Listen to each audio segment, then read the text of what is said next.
ওই যে কথায় বলে না, পুরুষ জেদ ধরলে হয় বাদশা আর নারী জেদ ধরলে হয় থাক। বাকি কথাটা নাই বা বললাম, কারণ বাকি কথাটা আমরা সবাই জানি। আমার স্বামীর উপর রাগ করে এতদিনের সম্পর্ক ত্যাগ করে আমি আমার ভাইয়ের সাথে সেদিন চলে এসেছিলাম, রাগের মাথায় কোনো কিছু না ভেবে। চলে আসার সময় আমার মেয়েটাকে আমাকে দেয়নি। আমার স্বামীর এত অভিমান ছিল যে মেয়েটাকে তার কাছেই রেখে দিয়েছিল। আমার স্বামী খুবই জেদি মানুষ, সে যা বলবে তাই করবে, তার কথা একদম অটুট থাকে। আমি বলেছিলাম আমার বুকের ধনকে তুমি রাখতে পারবে না, ও খুবই ছোট, ওকে আমার কাছে দিয়ে দাও, ও আমাকে ছাড়া কখনো থাকেনি। কিন্তু কোনো মতে সে আমাকে আমার মেয়েটাকে দিল না, চুপ করে আমাকে বিদায় করে দিল।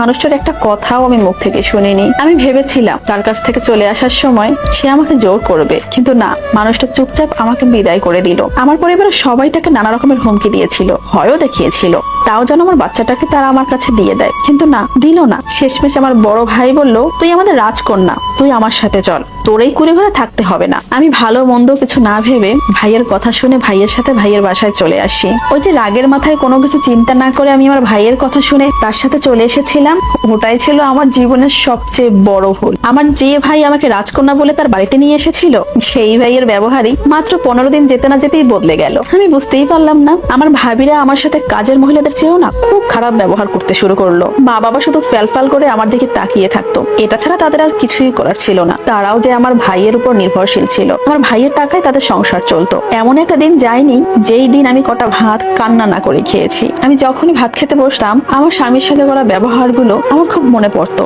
এবং আমার ভাই আমাকে যতটা আদর ভালোবাসা দিয়ে তাদের বাসায় নিয়ে এসেছিল সেই কথাগুলো বেশ মনে পড়তো। আমার ভাই এবং ভাবির কাছে আমি এখন বোঝা হয়ে গেছি, সব সময় আমাকে নিয়ে শুধু কটু কথাই শোনায়। আমি আশা করে আছি আমার স্বামী এসে একদিন এই নরক থেকে আমাকে নিয়ে যাবে, আমার মেয়েটার জন্য হলেও সে আমাকে একদিন নিয়ে যাবে। আমার কথা কি তার একবারও মনে পড়ে না? আমি আমার ভাইয়ের সংসারে কাজ করতাম আর এই কথাগুলোই সারাদিন ভাবতাম। আমাদের সুখের দিনগুলো আমার স্বামী কি করে ভুলে গেছে? আমি জানতাম আমার স্বামী খুবই জেদি পুরুষ, কিন্তু তার যে এতটা জেদ সেটা আমার ভাবনায় ছিল না। আমাকে ডিভোর্স দেওয়ার সময় যে সে বাড়ি থেকে চলে গিয়েছিল, তারপর আর কোনোদিনই তার কোনো খোঁজ পাইনি।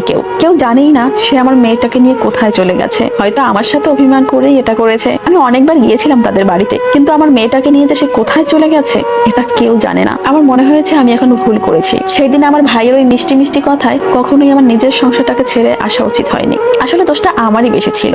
বাচ্চা আর স্বামীকে ছেড়ে আসার আগে একবার ভাবা উচিত ছিল। আসলে ভাইয়ের বাসায় ভাই এবং ভাবি আমাকে কতদিন মাথায় করে রাখবে? আমি তাদের কথায় ভুলে চলে আসলাম নিজের সংসার ছেড়ে। আসলে মেয়ে মানুষের না কোনো জেদ থাকা ভালো না, বিশেষ করে সংসারের ক্ষেত্রে। আমি শুধু আমার বোনদেরকে একটা কথাই বলবো, কখনো মা বাবা ভাই বোনের কথায় নিজের সংসারটাকে ছেড়ে আসবেন না, নিজের স্বামীর সাথে খারাপ ব্যবহার করবেন না। দেখবেন একটা সময় আপনার মা বাবা ভাই বোন সবার সংসার আছে, সবাই সংসার করছে, কিন্তু আপনারই সংসার নেই।